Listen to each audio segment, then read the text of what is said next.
Okay, we're going to test a Holley 2300. This is a good kind with removable bowls and all that. This particular one here is for a stick shift because you can see it doesn't have the kickdown lever for the automatic. But when you're going to buy one of these or order it, make sure you tell us if it needs the kickdown, which goes right there. Okay, this one here has electric choke.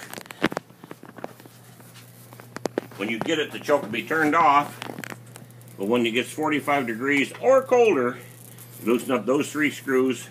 You turn that plastic until that blade right there touches that air horn. Tighten the 3 screws back up, the blade will stay there. Till you hook your hot wire to it, start your car up or boat, whatever it is. Well, it ain't a boat, your car or truck. The hot electricity will get that coil hot and open that choke up. Okay, here's the main thing. We're going to harp until our ears turn green. If you have trouble with this carburetor, if you don't put a regulator in it. Nowadays, you cannot operate these carburetors with full fuel pump pressure because your fuel pump was designed to pump liquid lead. No longer in fuel by the federal rules. It's pumping lightweight ethanol, and it'll pump it right straight through there and right out the needles. If you don't reduce that pressure, it'll flood, probably like your old carburetor's already doing. If you get your vehicle going, you got a bog or stumble, just use your timing chain is being loose and wore out. You got to jack that timing up to where it should have been, 30 degrees at 3,000 RPM. Don't squirt any ether, starting fluid, or any kind of petrol-based stuff, anything around this carburetor. This is a powder coating, durable finish that'll withstand weather and everything up, but it won't withstand petroleum. It'll eat it up, and you'll end up with a bare-naked carburetor sitting there to rust.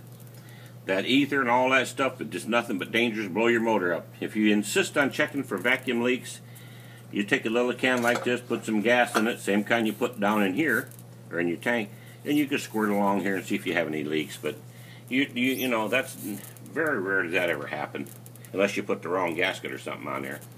We're going to crank it up, and what you're going to see is this is the computer readout from the wiring and a hook up into the computer to the exhaust system. You're going to get some blinking lights. When they go out, that means that they have sampled the fuel going in and out and exhaust of this engine. Contact. Okay. The thing is calculating. The blinking light means it's taking a sample. The red light means it's taking another sample. When it calculates both of them samples, that needle right there will rest. There it is. We're looking for 12 parts of air to 1 part of gas, and that's exactly what you got. Now we got that by adjusting that mixture screw and that mixture screw and that fluid level right there to get that, and the RPM.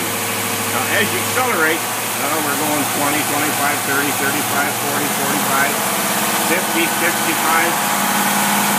You're doing 50. You're doing a 1-to-1 drive. You're doing about 45 mile an hour, about 50 right there. Now you see that mixture? Now you see what that mixture did? It went all the way up to 14 parts of air. That's the way a carburetor is designed to do, to get thinner and thinner as it runs. To conserve fuel and to make the engine run smoother, and because the initial inertia has been overcome. The weight of the vehicle, the boat, the car or the truck, whatever it is, bus, has been overcome, and you don't need that. You don't need as much liquid gas squirting in there.